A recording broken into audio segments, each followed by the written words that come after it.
Welcome to the Slop Farm. Enjoy the video. You start by confirming you can change voicemail. Sign into your carrier account or be ready with the device account password. Once logged in, open the phone app and go directly to voicemail or voicemail settings. If you use a carrier app, open it now. Make sure you note the current call forwarding and visual voicemail provider. This helps you reverse changes. From here, locate the voicemail toggle or voicemail forwarding number so you can switch it off in the next step. Now you take the key actions.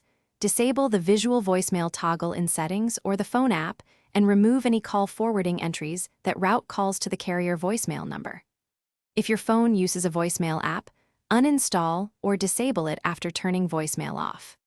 If settings won't let you edit forwarding, open the carrier app and change voicemail preferences there, or call the carrier's support line and request voicemail deactivation. This ensures your network no longer captures unanswered calls. Finish by testing. Call your number from a different phone and wait past several rings to confirm voicemail does not pick up. If it still answers, you likely need carrier-side cancellation. Call support, request voicemail removal, and note the confirmation ID. Make sure to remove any voicemail app and restart your phone so changes take effect. If problems persist, provide the carrier your account number and screenshots of disabled settings. This quick evidence speeds resolution and prevents future unexpected voicemails. Thanks for watching. Consider subscribing if we helped you today.